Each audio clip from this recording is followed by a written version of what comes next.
Pessoal, encerrando o que a gente estava falando no bloco anterior, sobre a concessão de fiança, lembram-se? Eu disse que a Defensoria Pública tem uma tese institucional defendendo a impossibilidade de manutenção da pessoa presa quando é arbitrada a fiança. Esse ano, 2016, dia 9 de junho, uma defensora pública teve concedida a fiança num caso que estava atuando e o juiz não expediu automaticamente o alvará de soltura.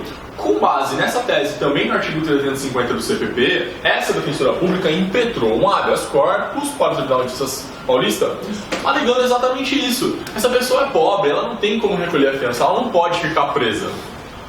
Eis que o Tribunal de Justiça Paulista, eu já até comentei sobre esse caso uma oportunidade anterior, o Tribunal de Justiça Paulista deu ofício num habeas corpus da Defensoria que pretendia a soltura porque foi arbitrada a fiança. O desembargador e relator simplesmente foi lá na liminar e falou: quer saber? Tanto no solto como ainda fundamenta a preventiva. Foi isso que aconteceu. Então, isso foi o caso. A fiança foi de R$1.000. A Defensoria Pública impetrou o habeas pedindo a dispensa, né, do recolhimento, e mesmo assim não foi dado e o desembargador fundamentou a prisão, tá bem? Esse caso depois eu contei pra vocês, a Defensoria ganhou no STJ, tá tudo bem, a pessoa tá livre, ficou um pouquinho mais tempo presa, mas faz parte, às vezes dá azar, né, distribuição do TJSP não ajuda. Tá bom, gente, a gente estava vendo até agora medidas cautelares pessoais. São as medidas cautelares que recaem sobre a pessoa, prisão, e as medidas cautelares diversas, do 319, todas aquelas que a gente passou uma a uma, né, dos seus incisos todos. As medidas cautelares pessoais são aquelas, como já dito, que recaem sobre a pessoa. A mais preocupante é a prisão, obviamente, que pode ser temporária ou preventiva no caso de cautelar, tá bem? O que são, então, as medidas cautelares reais? Percebam, no direito processual civil tem todo um título, um livro inteiro sobre o processo cautelar, né? Disciplinando o processo cautelar. No processo penal, o que a gente tem é basicamente isso aqui: as cautelares pessoais e as cautelares reais. E as cautelares reais, pessoal, recaem sobre o patrimônio, sobre bens móveis e imóveis. Essa é a principal diferença entre as cautelares reais ou patrimoniais e as cautelares pessoais. Bem fácil entender isso. Portanto, vocês podem perceber que as cautelares reais vão se aproximar muito mais do processo civil, já que estamos tratando de patrimônio e não mais de liberdade. As restrições, as constrições que irão ocorrer quando uma cautelar real é decretada só afetarão ao patrimônio dessa pessoa. E não tem como imaginar algo diferente. Se houver a frustração ou qualquer tipo de problema numa cautelar real, não tem como converter para uma cautelar pessoal. Não pensem nisso, tá bem? Elas não são fungíveis entre si. As cautelares pessoais têm uma natureza determinada e as cautelares reais têm outra natureza jurídica determinada. Tá bem? Como toda boa cautelar, para que servem as cautelares? Para garantir o resultado útil do processo. Assim como as cautelares pessoais, as cautelares reais querem que ao final aquele processo alcance um objetivo. E, em regra, as cautelares patrimoniais vão tentar garantir o ressarcimento dos prejuízos sofridos pela vítima, bem como a verificação de a colheita de provas, propiciar a colheita de provas, etc. Deixa eu ligar um negócio aqui.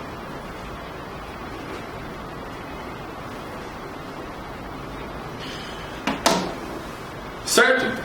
Simples. Assim como nas cautelares pessoais, nas cautelares reais, a gente vai ter que demonstrar o fumus comis delicti e o periculum in libertatis. Haverá alguns outros novos elementos nas cautelares reais, tá bem? Continuamos seguindo, portanto, a lógica cautelar do processo. provisionalidade, determinadas circunstâncias fáticas que estejam demonstradas no processo, que nos demonstrem que é necessário acautelar de alguma maneira aquele processo para garantir um resultado X ou Y, tá bem? E essas cautelares, portanto, mais uma vez, terão a característica da provisionalidade, excepcionalidade e proporcionalidade, tá? Aqui, mais do que nunca, a gente vai lembrar da proporcionalidade. Não dá para eu pensar num sequestro de um bem imóvel ou numa hipoteca legal de um bem imóvel de uma casa de 4 milhões para ressarcir o dano de uma vítima de estelionato, por exemplo, em 10 mil reais. É absolutamente desproporcional. Principalmente se houver, por exemplo, um bem imóvel, como um carro, que seria satisfatório e suficiente para garantir eventual ressarcimento àquela vítima. Proporcionalidade, tá bem? O professor Auri defende ser possível falar nesse caso específico. Olha, o professor Auri está falando isso porque é muito específico. Além do fumus moniuris e do periculum libertatis, a gente pode falar em periculum in mora, que é um requisito de cautelaridade do processo civil. Periculum in mora, perigo na demora. Se, de qualquer modo, ficar demonstrado no processo que existe indício suficiente de autoria de materialidade, que a liberdade daquela pessoa pode comprometer ou não a dissipação de um patrimônio, e que esse patrimônio pode se dissolver, desaparecer ou perecer, portanto, um perigo até o final do processo, não dá para a gente esperar uma sentença penal para depois executar no cível, eu vou ter os elementos para requerer uma cautelar real, uma medida cautelar de natureza patrimonial. Tá bem? Isso porque, mais uma vez, essa constrição vai ter um efeito na ação civil ex delicto. Só lembrando que todo esse expediente aqui de cautelares reais ficarão apartados no processo principal. E com o fim do processo principal, esse expediente apartado é remetido para o juízo civil competente para a reparação do dano, onde a ação civil ex delito estiver sendo julgada. Tá bem? Observação: não estamos substituindo o fumus comis delicti pelo periculum libertatis pelo periculum in mora, tá bem? A gente não substituiu, a gente cumulou esses elementos, tá? Tá bem. Quais são os interesses que essa medida cautelar possui? O primeiro é o probatório, mas nem toda cautelar real terá uma natureza probatória. Uma hipoteca legal não tem esse aspecto. Uma hipoteca legal só tem o objetivo de ressarcimento da dívida da vítima e também ressarcimento patrimonial da vítima. Portanto, as medidas cautelares reais visam esses dois interesses. Quais são as espécies de medidas cautelares que a gente tem? São essas 4 aqui. São 4, né? A, B, C, D. Sequestro de bens móveis. Eu acho que ficou faltando uma mesmo. Sequestro de bens móveis, sequestro de bens imóveis. Tá bem? Hipoteca legal de bens imóveis. E a hipoteca legal só de bens imóveis. Arresto prévio de bens imóveis. E aí, esse daqui é o chamado arresto preparatório para a hipoteca legal. E o arresto de bens móveis, tá? Que é subsidiário à hipoteca legal. Quando a hipoteca legal não for satisfatória o suficiente, será possível, para o ressarcimento da dívida, também um arresto de bens móveis. Eu não entendi muito bem o que seria processual probatório. Você vai ver, no sequestro de bens móveis, os proventos do crime, ou seja, aquilo que a pessoa conseguiu a partir do crime, podem constituir uma própria do próprio crime em questão. A gente vai passar mais ou menos por eles. O sequestro de um bem imóvel que foi comprado a partir do dinheiro conseguido com o tráfico de drogas vai ser um instrumento processual probatório no crime de tráfico. Correto? É isso. Perceberam? A gente vai passar aqui, pessoal, eu montei pra gente de uma maneira um pouco mais simples. E aí eu já vou adiantar pra vocês. Essa matéria não é das mais relevantes para um concurso de defensoria pública. Até porque, como vocês podem estar percebendo, elas recaem sobre o patrimônio. E as pessoas que são atendidas pela defensoria pública não têm patrimônio, não é mesmo? Portanto, não é uma matéria tão relevante. De todo modo, a leitura no código dessa parte é muito chata, é muito confusa e está muito mal escrita. Eu tentei, de uma maneira mais simplificada, organizar isso, tá? A gente vai fazendo uma breve introdução sobre o que são essas cautelares reais. Depois a gente vai fazer uma distinção introdutória entre dois conceitos, que é a busca e apreensão, proveito do crime e produto do crime, tá? Depois a gente vai passar pelo sequestro de bens móveis e imóveis. E aqui eu já adianto, sequestro só recai sobre bens ilícitos, que são aqueles bens adquiridos depois do delito ou com os recursos do delito. Tá bem? Por outro lado, a hipoteca legal não. A hipoteca legal pode e só vai atingir bens lícitos. Por exemplo, o patrimônio do acusado que foi adquirido antes dos fatos.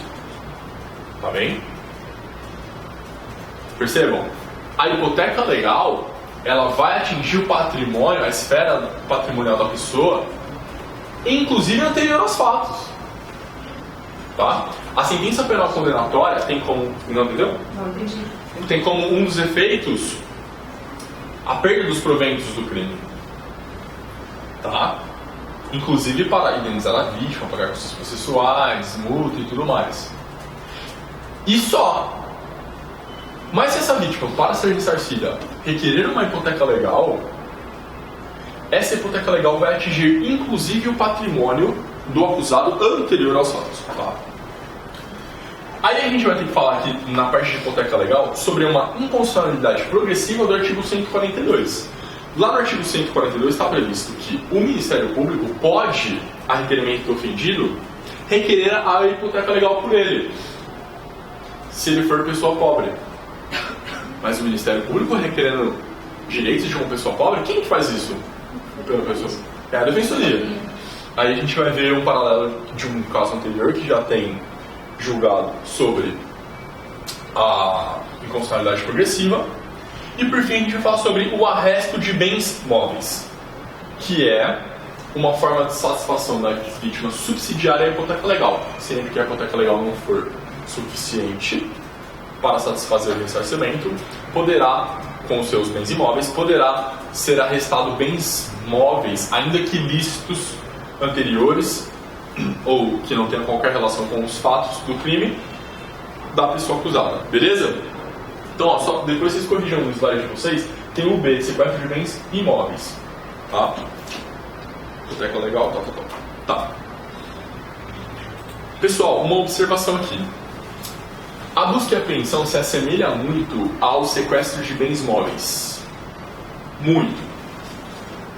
A busca e apreensão e a restituição de coisas apreendidas poderiam estar nesse tipo de cautelar, nesse título do Código de Processo Civil das cautelares reais.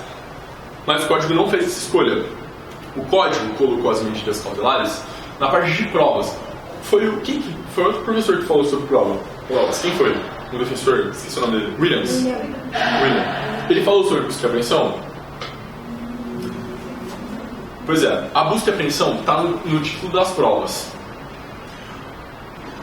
Por que está no título das provas? Porque, em regra, a busca e apreensão é um meio de obtenção de provas. A natureza jurídica da busca e apreensão é de meio de obtenção de provas, assim como a interceptação telefônica, por exemplo. Tá? Mas ela tem características muito semelhantes com o sequestro de bens móveis. Tá? Por isso que elas poderiam estar juntas. A grande diferença entre a busca e apreensão e o sequestro de bens móveis é que a busca e apreensão vai recair sobre o objeto direto do crime,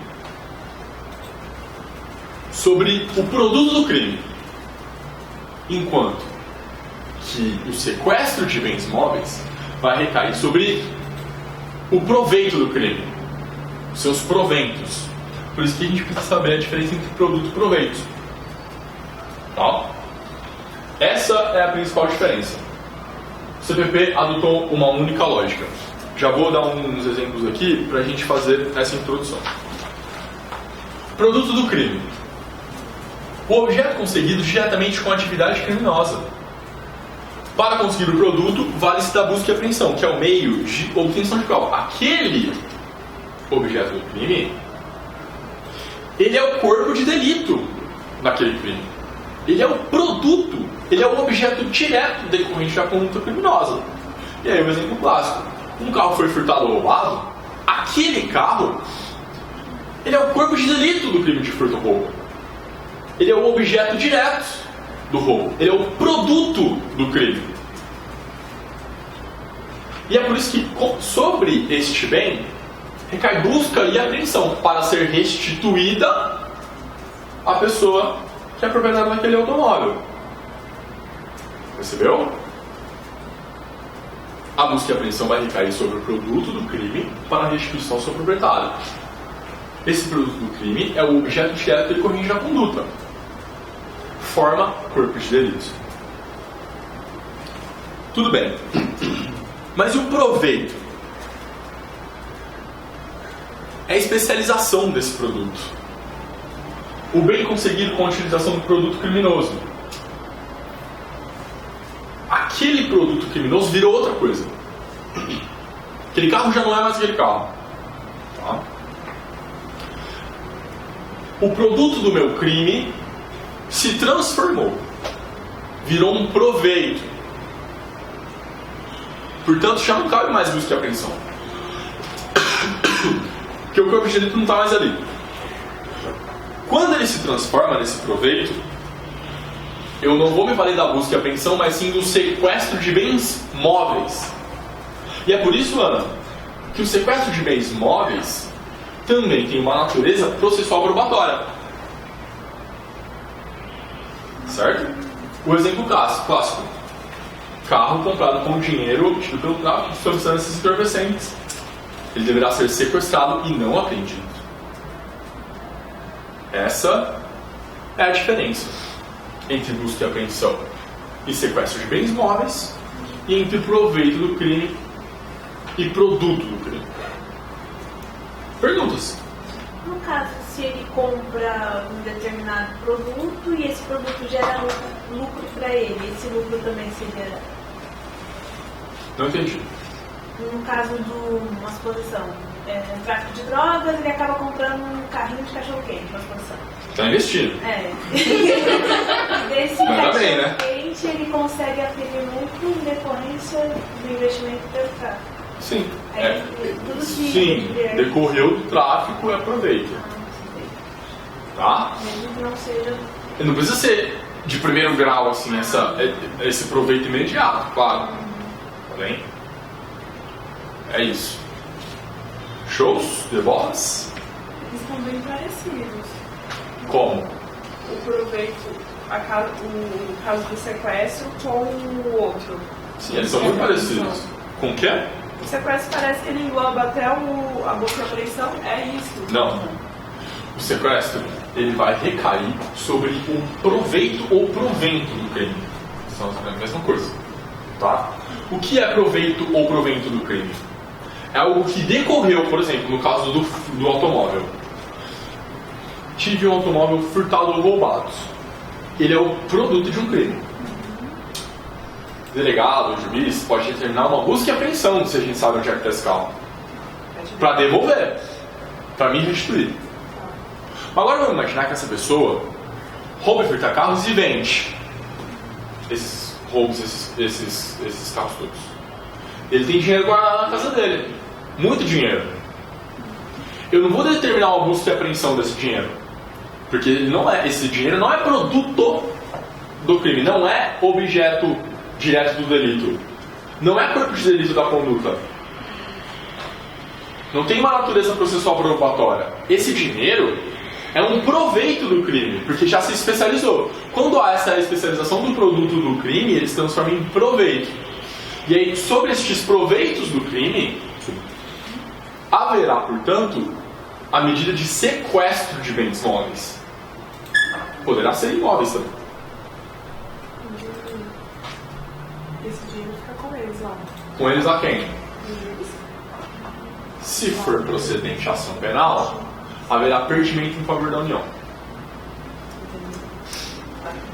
Quando é produto, que medida que é usada? Não entendi. Quando é só produto, objeto. Restituir para a vítima. Shows? O proveito não restitui. Perdimento em favor da União. Porque daí no caso não tem uma restituição. Ele vendeu a droga, o dinheiro da droga e comprou um carro. Aí eu dou ele. Mas o proveito. Oi, fala. Vamos de novo. Não temos um caso midiático dessa vez. Não, abadia. Abadia! Uma abadia! Tanto Não. dinheiro, leilão, tudo. Pois é. Aquilo ali, vocês acham que aquilo era produto de crime? Não era. Aquilo era proveito de crime. Ele era o quê? Comerciante. Ele era comerciante. Comerciante de sucesso. Pablito Escobar brasileiro. Certo? Teve até leilão. Cueca. Entendeu? Aquilo ali não estava sendo restituído para a sociedade brasileira. Aquilo ali era um proveito do crime, que virou pecúnia, porque as pessoas compraram no leilão. Os bens móveis também, não tem como. Pode até haver perdimento da. Lembro que o Abadia tinha uma aeronave, eu não lembro se era uma lancha, sei lá o que era. Uma embarcação, uma aeronave, qualquer coisa. E isso aí deu perdimento para a União, para que a Polícia Federal pudesse usar. Acho que era um jatinho. Acho que foi um jatinho. Um helicóptero, não sei. Doutor, mas esse dinheiro que for sequestrado não pode ser usado para poder indenizar a vítima? Também? Tem que pagar multa, se indenizar a vítima. Então não vai só perder a União. Não. Beleza? Tem que ter prova direta. Mesmo se for proveito? Como assim prova direta? Desse proveito. Não, isso daí vai exigir uma dilação probatória depois, né? Para que seja decretado o sequestro de bens móveis ou imóveis, o juiz vai fazer um juízo de cognição sumária, tá? Com base nos elementos informativos que estão colhidos até ali. Mas não pode ser indícios, ou pode? Indício de autoria, certeza de materialidade e película em mora. Eu falo na questão de certeza de que aquele bem que ele possui foi adquirido por conta Não, sim, exato. Por exemplo, o juiz não pode, ele tem um carro, é traficante, exatamente, tem que ter o claro, carro dele. exatamente, tem que ter elementos que indiquem que aqueles bens ali sejam ilícitos, porque se eles forem lícitos, haverá outras medidas cautelares reais que poderão, de alguma maneira, garantir e acautelar este processo para evitar o resultado, seja de reparação da vítima, ressarcimento ou pagamento de multa, etc. Tá? Então tá bom, fizemos uma introdução, vimos essa distinção problemática que é... Percebem? Essa parte do código, se vocês forem ler isso no código, ele é assim, grego. Então é bem mais complicado. Podem ter certeza disso, tá? Então vamos dar uma conferida nesse sequestro de bens móveis e imóveis.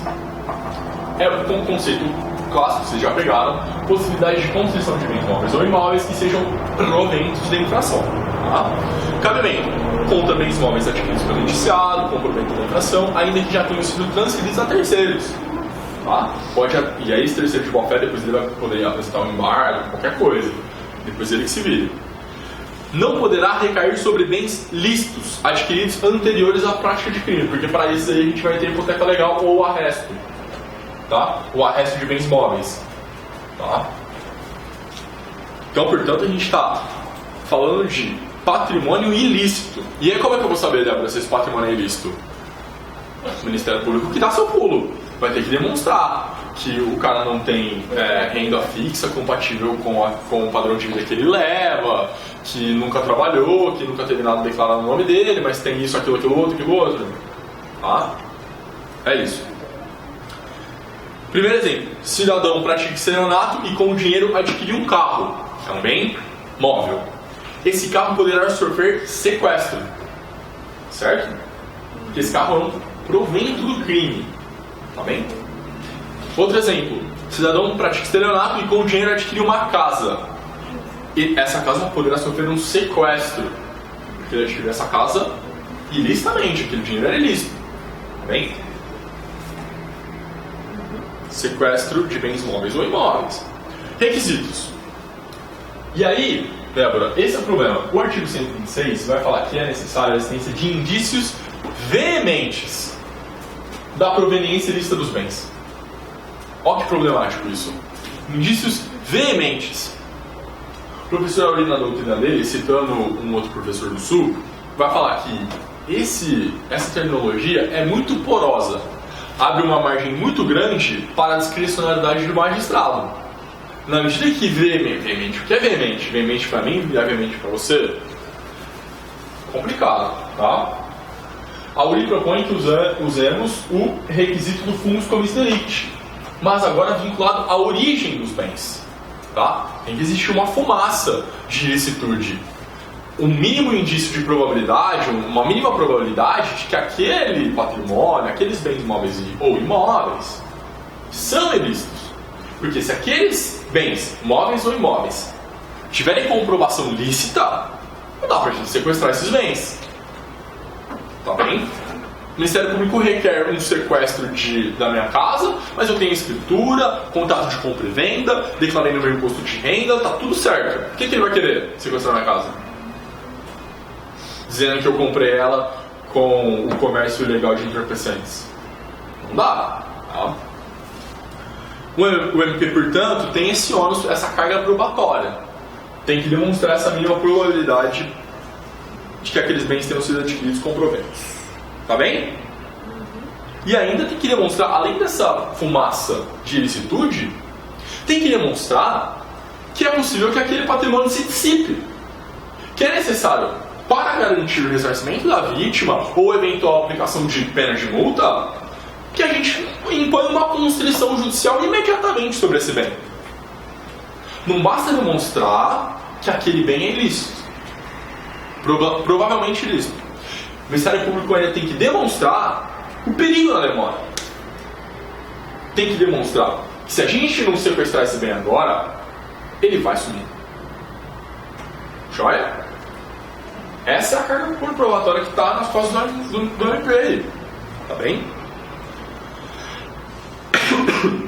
Mais uma vez, a gente tem que sempre observar a proporcionalidade. É o que eu disse para vocês. Pratiquei um estelionato de 10 mil, o cara quer pegar na minha casa de 3 milhões?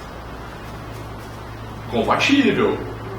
Pegar no meu carro de 10 mil, tá? Muito mais razoável. Sempre tem que ser observado o critério da proporcionalidade. Quem é que é legitimado para poder requerer o sequestro? Está lá no artigo 127. Sequestro, e aí tem problema, pode inclusive ser determinado de ofício. E a gente já cansou de dizer que o juiz que começa a praticar atos de ofício, ele não é parcial. Ele quebrou sua imparcialidade. Na medida em que o juiz se convence que há um perigo na demora, que provavelmente aquele patrimônio é ilícito, e manda sequestrar um carro ou uma casa, ele já fez um monte de juízo de valor na cabeça dele, independentemente de provocação do Ministério Público. Isso é problemático, porque ele está antecipando uma convicção dele. Portanto, há uma inegável quebra de imparcialidade. Tá certo? Não pode, a gente não concorda com isso. Se perguntarem para vocês, fala que tá errado, mas se for uma prova teste, marca essa. A gente impede o mandato de segurança contra a banca, fala que tá na lei, etc. Mas é claro que numa prova dissertativa tem que explorar esse conteúdo crítico, dizendo que é inconstitucional o sequestro de ofício. Fere o princípio da imparcialidade. Beleza? Nessa questão da proporcionalidade, então ele não poderia mandar sequestrar todos os bens. Exato. Aquele sequestro indeterminado global de todo o patrimônio do acusado não tem fundamento. O juiz não pode dar um enter lá, basta em júri para cá, expede ofício para registro de imóveis, que não é assim. Tá? O juiz tem que fundamentar o sequestro de qual bem, por que e como. Tá bem? Até que margem pode, no caso? Margem do quê? Uma exposição. Se eu furtei 10 mil e o meu carro vale 13, eles devolvem? Então. O problema da proporcionalidade é isso, vai depender do caso a caso. a gente vai ter que analisar. Os meus patrimônios, eu tenho, por exemplo, eu tenho um iPhone, um notebook e um iPod 2. Não vai dar pra fazer muita coisa com isso. Agora, você tem um carro, uma moto e uma casa. Converteu um estelionato de 10 mil reais. A moto vale 7, mas o carro vale 11. E a casa vale 200. Óbvio que o juiz vai determinar o sequestro do carro, que é o mais próximo possível do ressarcimento da vítima. A penhora, né? Possível. Seria parecido com o que é pior. Mas depois, isso daí vai virar lá na frente. Depois da ação civil ex-delito, lá no juízo civil, isso daí vai ser executado pela vítima. Tá? E a vítima vai tentar receber isso. Não é que ela vai receber essa casa, essa moto ou esse carro. Isso é para garantir o ressarcimento da vítima em decorrência do prejuízo que ela sofreu. Tá? E aí, pela proporcionalidade, vai ter que ser o bem mais próximo. A finalidade do sequestro é essa. Garantir o ressarcimento da dívida. Não necessariamente. Também é um meio. Também tem um caráter de natureza processual probatória. Quando for provento do crime. No caso do Abadia, ele comercializava drogas e tinha um patrimônio maravilhoso. Isso tudo serve para provar o tráfico de drogas. O que ele oferia como homem ilegal de entorpecentes, garantia aquele padrão de vida dele. Não é só. Então, aí nesse caso o juiz pode dar um enter, que você usou como exemplo. Porque foi sensacionalismo a questão das cuecas? Porque eu ouvi também. Isso é federal, né? Então, o juiz deu enter em tudo ali, até as cuecas. Da cueca. Porque as cuecas eram Não, de eu marcas fiquei caras. Ele tinha uma coleção caras. de relógios e de óculos. Tinha muita coisa. Coisa bonita, muita gente Mas fez o uma juiz, feira, um ele- bazar. O juiz, ele foi tudo. Tudo da casa. É que eu não sei, é que, assim, complicado. Nesse caso, aparentemente, tudo que ele tinha decorria do crime. Será que sim? Será que não? Não sei, é possível. Os Estados Unidos falando. Fala então. Aí é complicado. Mas até a roupa do corpo.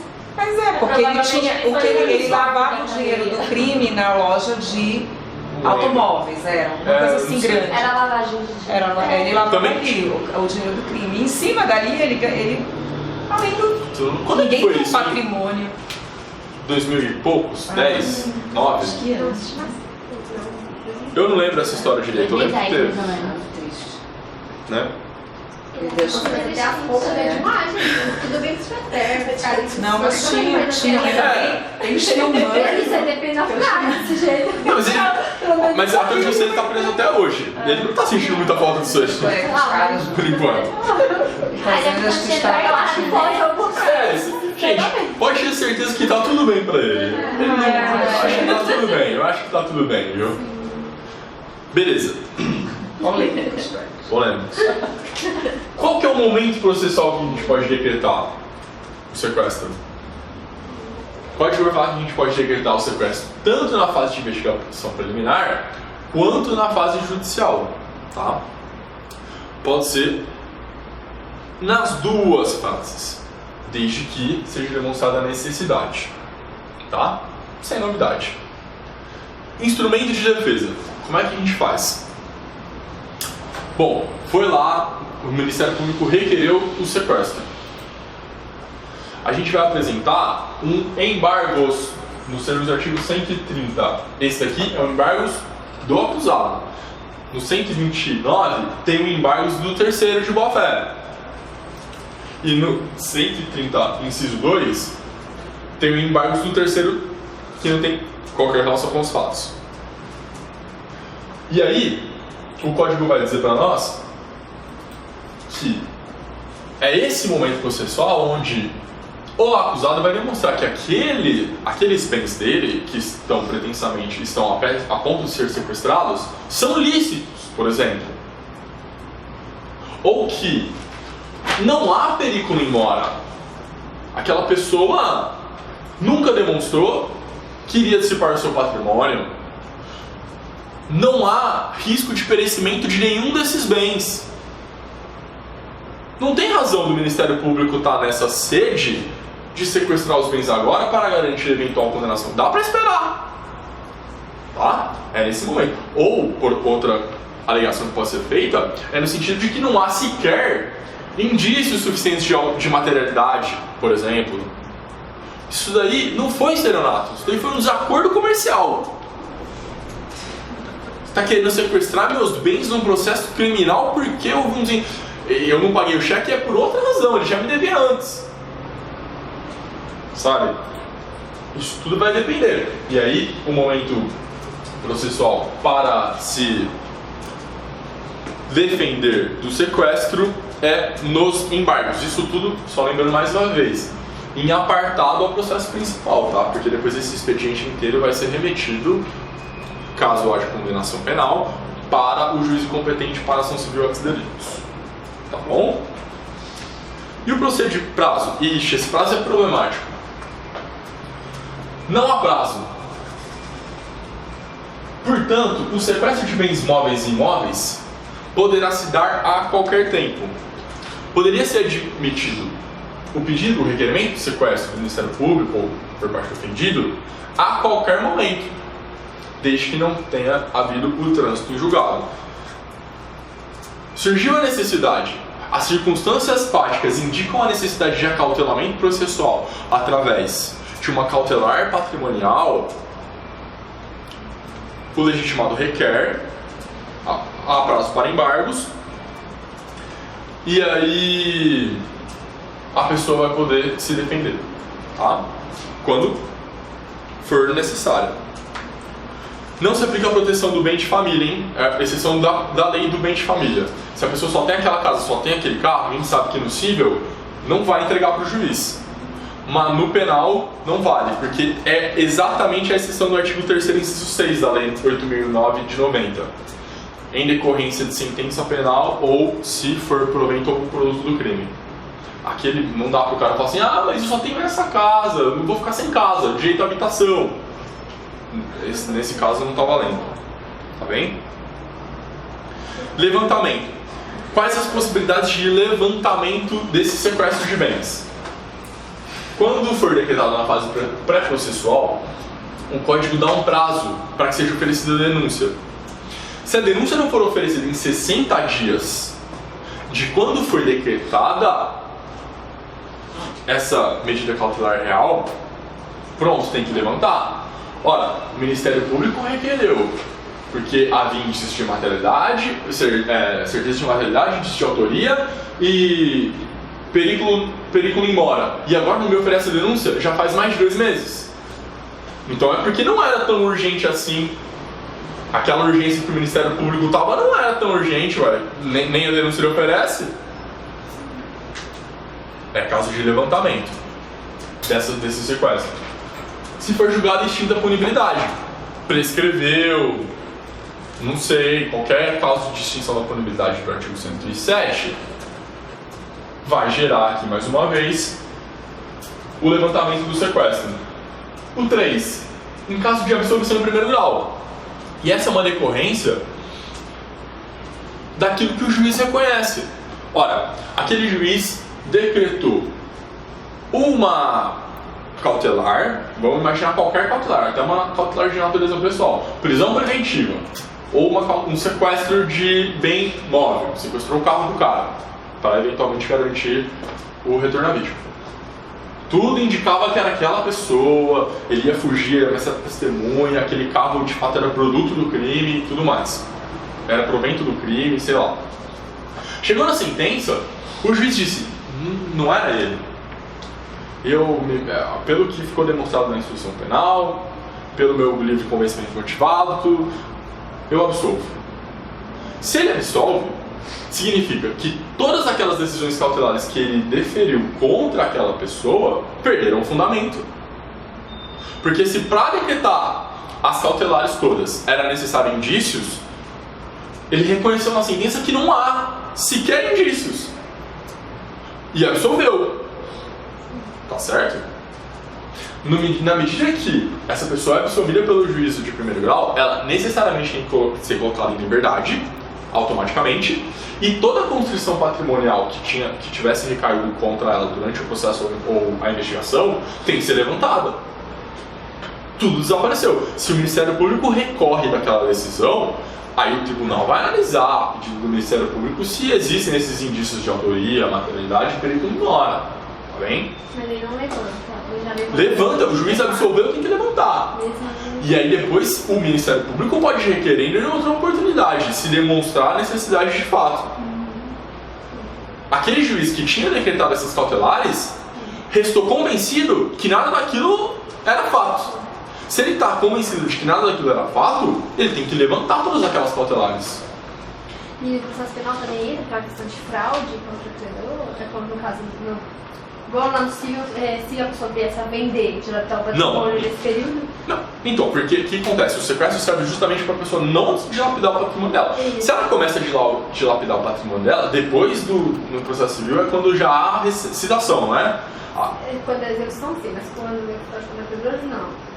Pois é, em regra não vai haver. Se isso daí é problema possível, no penal. Não, mas eu falo, por exemplo, aí ele absolveu. Ele não vai. Aí tem que levantar. Levantou. Aí se nesse período até o tribunal decidir falar, não, de fato, tem ele desapareceu do patrimônio? E ele dilapidou o patrimônio. Ah, pode ser alegação de fraude ou não? O juiz penal não vai avaliar isso.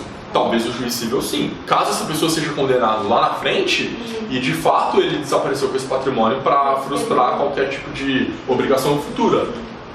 Tá? Mas isso não vai ser conhecido pelo juízo penal.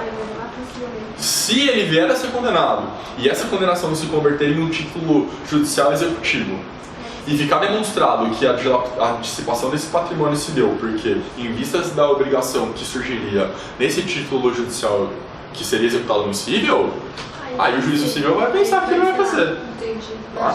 A pergunta da Fran também é pertinente no caso, assim, a gente sabe que tem muitos que não colocam patrimônio nenhum no nome dele, então ele já compra no nome de terceiros. E isso vai pro cível para ser investigado. Isso é você que tá falando, Débora. Não, isso é você que tá falando. Tô brincando. Eu não coloco nada no meu. Aí no cível, pra frustrar uma... Isso não se discute na justiça penal. Não se discute. Ah, não achou nada no nome dele, mesmo que veja que ele... Poderá recair o sequestro em nome de terceiros. Se demonstrar que existe prova. Exato. Mas aí o Ministério Público vai ter que provar. O Ministério Público vai ter que... Exato. Ai, gente. É possível. Então entra um pouquinho aí, tá possível. É possível recair. O cara tem todo o patrimônio dele no nome dos filhos. Sabidamente ilícito. Há uma probabilidade de aquele patrimônio ser ilícito. Vai requerer um sequestro. Vai ter que fundamentar lá. Entendeu? Beleza? Terceiro, em caso de absolução, já falamos. Quarto, e aí, ó, uma contra-cautela.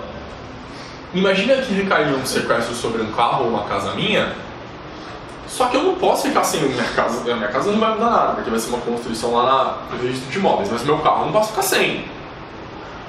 É possível prestar uma caução. O acusado pode falar, opa, peraí, beleza, vocês acham que é caso mesmo de decretar um sequestro sobre bem imóvel, porque vocês entenderam que esse patrimônio aí é ilícito, tudo bem. Mas é o seguinte, eu não posso ficar sem esse carro. É 20 mil que vocês querem para ressarcir, garantir e tal. Toque os 20 mil, deixa ficar com o carro. Vai prestar uma caução, tá? No valor suficiente para cobrir os efeitos de eventual condenação, ou seja, taxa de contra-cautela para substituir a garantia. Uma contra-cautela de natureza patrimonial. Beleza? E aqui, pessoal, vocês lembram desse caso famoso? O que aconteceu com ele? Gestão temerária. Parece que tinha fraudado um monte de dados sobre as empresas dele para conseguir alavancar dinheiro na bolsa de valores, isso e aquilo, tal. Estava sendo acusado. E aparentemente o seu patrimônio era provento de crime. Desses crimes de gestão temerária, porque o patrimônio dele cresceu a partir do momento que ele sonegou essas informações para o mercado financeiro, por exemplo. Tá bem? Um juiz da Federal foi lá e decretou o sequestro de 122 milhões de reais do empresário. Pesado, né? Você vê, sequestro é um negócio sério. E aqui o advogado ainda fala, ó, de acordo com o advogado, formular recurso contra a decisão, tá? O Ministério Público tinha que ter dado elementos demonstrando que Ike estava tentando ocultar esse dinheiro. A prova de que não estava tentando ocultar esse dinheiro é que foi rapidamente encontrado. Quem quer ocultar não deixa 122 milhões na conta. E aí dá aquela invejinha de saber que o Ike tinha 122 milhões positivo. Passa no débito. Quanto? 122 milhões. Já aconteceu com você? Com algum de vocês? Gente, eu falo passa no débito e meu coração dispara. Quando a maquininha demora. Dá aquele delay, aí você fala, nossa. Sabe aquele rufem os tambores? Você fica naquela ansiedade. No caso do Ike, acho que nunca sentiu esse negócio. Tinha 122 milhões positivo. Aí deu um enter lá, bloqueou. Tá bem? Sequestro de bens, ora. Não estava demonstrado. O Ike nunca tentou sair do país, nunca tentou dilapidar o patrimônio dele, nunca tentou nada disso. Era o caso de decretar essa medida? Sequestrou os carros deles todos. Aí depois a gente descobriu que o juiz queria o quê? Dar um rolê. Pegou esses carros e tava indo trabalhar. Mas sabe por quê, Francisca? Não tinha lugar para deixar depositado esse carro, ele achou melhor ficar com ele. Porque aí ele garantia. Aí ele tava indo pro fora e pra casa, só pra isso. Aí o piano na casa do vizinho também, né? E aí acabou que não tinha outro lugar para deixar o piano. E era um piano muito caro do Everton. Aí ele achou melhor, entendeu por bem, vamos deixar depositado esse piano aqui? Eu vou te nomear de meu depositário fiel desse piano, porque eu sei que tá aqui, eu sei que você vai cuidar, inclusive você toca muito bem. Né? Sequestro de bens móveis. Olha o estrago que pode fazer. E se eu não me engano, foi desbloqueado tudo isso já, né? Eu me lembro de ter lido alguma coisa sobre isso, não pesquisei. Beleza, pessoal? Olha que coisa. Vimos todas as possibilidades, consequências jurídicas, requisitos e procedimentos do sequestro de bens móveis e imóveis. A gente entendeu que vai recair sobre ilícitos, produto ou provento, fizemos a distinção e tudo mais e tal. Agora, a gente vai falar sobre a hipoteca legal, tá? Que é uma outra espécie de cautelar patrimonial. A hipoteca legal, como grande diferença, tem que vai recair sobre bens lícitos e bens específicos, imóveis. Porque se forem bens lícitos móveis, a gente vai ter que usar o arresto de bens móveis. E aí a gente já está falando de bens lícitos. A regra é gravar um ônus real, impor uma constrição a um patrimônio imóvel, porque tem um prejuízo menor para aquela pessoa. E aí depois, se for o caso, e a hipoteca legal não for suficientemente satisfatória, a gente pode pensar em bens imóveis subsidiariamente. Como? Através do arresto de bens móveis. Tá? Qual que é o conceito de hipoteca legal? O que é uma hipoteca legal? Quem já viu uma hipoteca legal na rua? Não tem, né? É a possibilidade de constrição de bem imóvel que não seja ilícito, isto é, que não tenha sido adquirido como provento do crime, ou se constitua em objeto direto. Tem por finalidade tutelar o interesse patrimonial da vítima, que pretende já no curso do processo criminal garantir os efeitos patrimoniais de eventual sentença penal condenatória. Certo? Ele já está pensando, vou ganhar essa ação. Essa sentença judicial, que vai se tornar no título executivo, precisa ser garantida. Para garantir essa sentença penal, que eu estou vendo que pode sumir as possibilidades de ressarcimento, eu vou requerer uma hipoteca legal. Ah, mas você não teve nem... Essa pessoa, por exemplo, matou alguém. Não tem provento do crime de homicídio? Tem? Não tem provento. Material, ao menos. O que essa pessoa vai fazer à vítima? A vítima já morreu. A família da vítima, verdade. Espero que a vítima não faça nada. Espero, poderia ser tentado, Francisca. Mas se for consumado, eu quero muito que a vítima não faça nada. Tá? A família. O que é a família da vítima? O CAD. Companheiro, cônjuge, ascendente, descendente ou irmão. Artigo 34. O que eles vão fazer? Requerer uma hipoteca legal. Olha, esse assassino, além de ter matado meu ente querido, para se imiscuir de eventual ressarcimento, está dilapidando o patrimônio.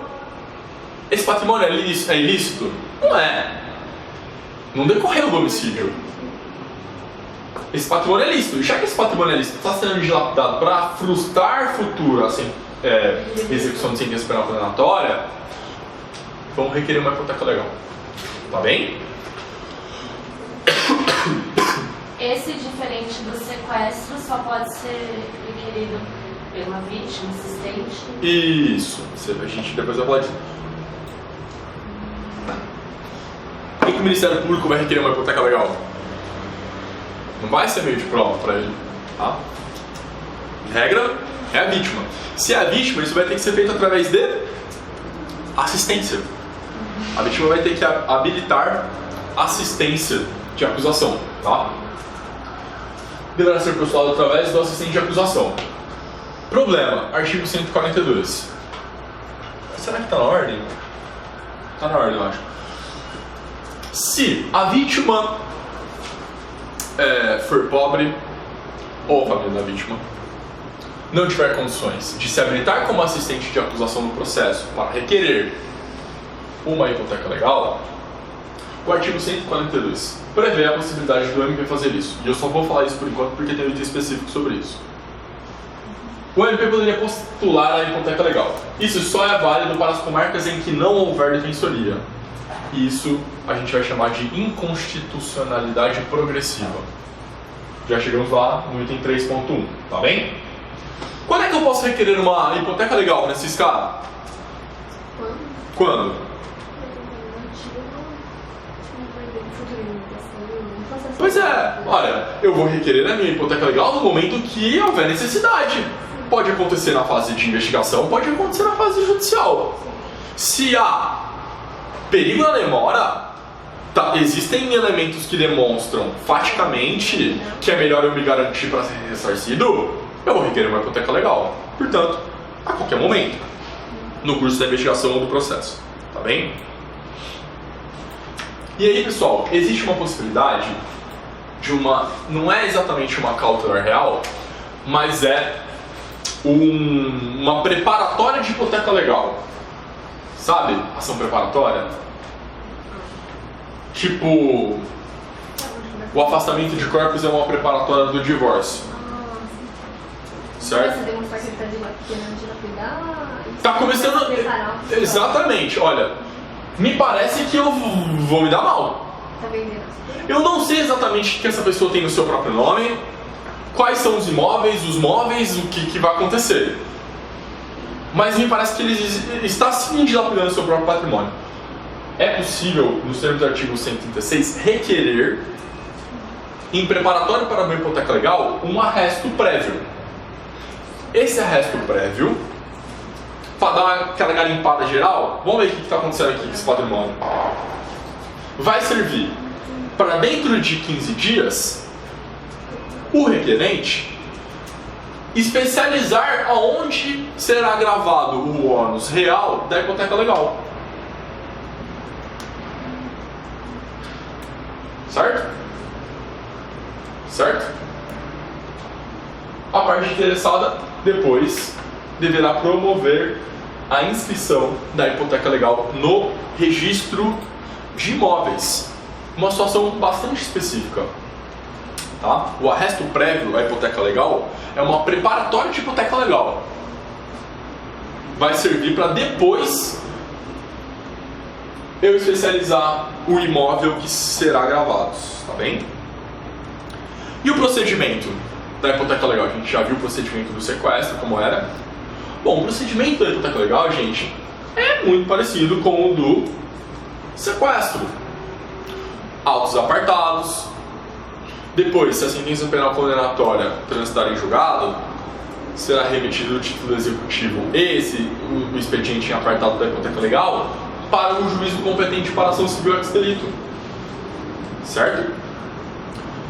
O assistente de acusação, primeiro vai demonstrar a existência do fundus comis delicti, vai indicar os prejuízos sofridos, vai apontar os valores. Ora, eu sofri esse crime, meu prejuízo foi tanto, o meu ressarcimento é Y. Tá bem? Para garantir esse meu ressarcimento, que eu estou demonstrando aqui, o valor que é necessário, eu estou dizendo que esse imóvel dele é o suficiente. Vamos decretar a hipoteca legal sobre este imóvel para garantir o futuro ressarcimento. Porque aparentemente haverá dilapidação do patrimônio. Tá bem? Haverá contraditório no prazo de 2 dias na hipoteca legal, corridos em cartório. Na lei só diz isso, 2 dias corridos em cartórios. Mas nada impede, o professor ali vai dizer, que nada impede que o juiz dilate esse prazo a depender da complexidade da causa. Até porque, convenhamos, 2 dias corridos em cartório é muito pouco, né? É muito rápido. Então, é possível a dilação desse prazo pelo magistrado sem nenhum prejuízo. Tá bem? O réu vai oferecer sua defesa, mais uma vez dizendo que não vai dilapidar, que não há perigo na demora, que sequer há indício de autoria, a vítima nem morreu, só sumiu mesmo, não fui eu. Tá bem? Não tem nada a ver com isso, por exemplo. Tá bem? Vai poder contestar principalmente a avaliação. Olha, ele está dizendo que o dano dele foi esse e quer ficar com a minha casa. Não fui. Caso tenha havido esse dano, se foi no máximo, não passa disso. Não tem como gravar com ônus real uma casa que vai ser absolutamente desproporcional ao suposto dano sofrido. Tá bem? É nesse momento que o réu vai contestar esses valores, essa pretensão de ressarcimento. E aí vocês percebem que quase que vira processo civil. Discutindo valor, contestando valor, especificando quanto é que vale, quanto é que não vale. Por isso que é chato. Tô brincando. Certo? Esse é o problema. Aqui a gente está discutindo o direito patrimonial. É absolutamente diferente de tudo que a gente veio falando no processo. Tá bem? Impugnação de valores, avaliação, perito para avaliar essas coisas e tudo mais. Tá bem? Continuando o procedimento. Esses autos serão concluídos ao juiz, que autorizará ou não a inscrição da hipoteca legal no cartório de registro de imóveis. Vai ter lá uma impossibilidade, vai haver uma constrição naquela matrícula daquele imóvel. Vai ser impossível que aquele imóvel seja transferido para alguém porque há essa restrição judicial. Tá bem? Quarto, poderá o réu ainda caucionar, mais uma vez. Como que a gente chamou isso? Uma contracautela patrimonial. Se o réu falando, o juiz, excelência, tudo bem, o senhor entendeu que é caso mesmo de oferecer uma garantia real nesse processo. Mas vamos fazer o seguinte, eu pago aqui, me deixa com o meu imóvel, tá bem? Esse imóvel eu preciso dele, eu estou pensando em vender, mas se for para garantir o ressarcimento, porque eu vou ser absolvido, eu sei disso, estou caucionando. Tá bem? Tá aqui. Item 5. Em caso de absolvição ou extinção da punibilidade, cancela a hipoteca legal. O juiz vai mandar um ofício para o cartório de registro de imóveis falando: gente, paga isso aí, não, tá tudo bem. Foi errado, era inocente. Tá bem? E o sexto, em caso de condenação, e aí esse é a conclusão final da hipoteca legal, esse expediente inteiro será remetido para o juízo cível competente para julgar a ação civil ex delito. E lá no juízo cível, o juiz vai liquidar, vai ver se vai ver o que ele vai fazer com esse negócio que está aí garantindo o ressarcimento. Se a vítima vai querer ficar com esse imóvel, se vai ter que vender, vai leiloar, para ressarcir em pecúnia e tudo mais. Tá bem? Procedimento era isso da hipoteca legal. A gente tem mais quanto tempo? 9 minutos. 9 minutos. Eu nunca consigo acabar. Não, fica à vontade. A inconstitucionalidade progressiva do artigo 142. Esse, pra mim, de todas essas coisas que eu falei até agora, É mais eu acho que é a que mais diz respeito à defensoria pública. Então é por isso que eu acho que vocês devem se concentrar nisso. Se eu for reler isso em algum dia da sua vida, se atente a isso. Inconstitucionalidade progressiva do artigo 2. O artigo 142, como vocês já viram, prevê a possibilidade do Ministério Público requerer pela pessoa pobre a hipoteca legal. Tá bem, mas o que é inconstitucionalidade progressiva? É uma inconstitucionalidade que, por uma circunstância fática atual, ainda é permitida. Aquilo ali, aquela norma, é inconstitucional, mas dadas as circunstâncias fáticas específicas, é admitida. Tá bem? É uma ferramenta de controle, de modulação dos efeitos da declaração de constitucionalidade. É uma ferramenta de controle de constitucionalidade, jurisdição constitucional, tá bem? Isso daí foi desenvolvido na Alemanha, porque eles basicamente desenvolveram toda a parte de controle de constitucionalidade e já chegou no Brasil. Foi aplicado no Brasil pela primeira vez não, mas no caso mais paradigmático e que nos diz respeito, no recurso extraordinário 147.776 de São Paulo. O que é que diz esse recurso extraordinário? Ora, se você for ler lá no seu Código de Processo Penal, a mesma coisa que está dito no 142, que o Ministério Público pode requerer a hipoteca legal pela pessoa pobre, também está dito no artigo 68, em caso de ação civil ex delito. No caso de pessoa pobre, o Ministério Público poderia requerer, promover a ação civil ex delito. Olha lá o artigo 68. Quando o titular a reparação do direito for pobre, a execução da sentença condenatória, isto é, a ação civil ex delito, será promovido a seu requerimento pelo Ministério Público. A pessoa é pobre, tem um título executivo judicial decorrente de uma condenação penal transitada no julgado, requereu que o Ministério Público promovesse essa ação civil ex delito. Nesse julgado, o STF disse: não é o Ministério Público, é a Defensoria que tem que fazer isso, tá bem? No entanto, como esse julgamento de 98, eu acho, no entanto, como não há Defensoria Pública instalada em todas as comarcas do Brasil, tudo bem que nessas circunstâncias fáticas o Ministério Público promova essa ação civil ex delito. E apenas nessas. Portanto, essa é uma inconstitucionalidade progressiva. Com o passar do tempo, quando a Defensoria Pública estiver instalada em todas as comarcas, o Ministério Público nunca poderá mais promover uma ação civil ex delito pela pessoa pobre, ainda que esta pessoa pobre requeira. Porque quem será competente para fazer isso é a Defensoria Pública. Isso o STF decidiu sobre o artigo 68. Sobre o 142 não há nada. Mas a gente pode aplicar o mesmo raciocínio. Porque se vocês forem ler o artigo 142, está dito exatamente a mesma coisa, olha. Caberá ao MP promover hipoteca legal se houver interesse da fazenda pública ou se o ofendido for pobre. Gente, se o ofendido for pobre, defensoria.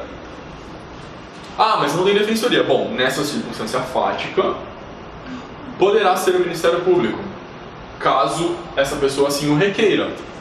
Por isso que essa é uma norma de inconstitucionalidade progressiva, pois quando houver a instalação da Defensoria Pública em todas as comarcas, não será mais possível que o Ministério Público promova essa ação civil, essa hipoteca legal ou ação civil ex delito, tá bem? Eu acho que ainda dá tempo da gente terminar, porque isso daqui é muito simples. Falando sobre inconstitucionalidade progressiva no 142, pelo mesmo raciocínio argumentativo do que foi decidido para o artigo 68 pelo STF. Resta-nos falar sobre arresto de bens móveis. E aí a gente termina hoje das cautelares reais e começa por procedimentos na próxima aula, se não me engano. Fato é, o arresto de bens móveis será subsidiário à hipoteca legal. Tá bem? A gente está falando de bens móveis lícitos.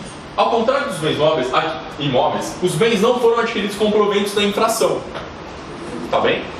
Sendo certo que possuem origem diversa do crime. Tem nota fiscal, é lícito, está declarado e tem fonte de renda para que aquele bem fosse adquirido. Não tem nada de demais. Só que a hipoteca legal foi insuficiente ou sequer aquela pessoa tinha imóvel para que fosse hipotecado. Nesse caso, subsidiariamente, a gente vai poder fazer um arresto de bens móveis. O arresto de bens móveis será subsidiário à hipoteca legal, portanto, quando o acusado não possuir bens móveis ou quando possuir forem insuficientes para dar conta do possível ressarcimento futuro para a vítima vai poder requerer, assim, um arresto de bens móveis, ainda que lícitos. Tá bem?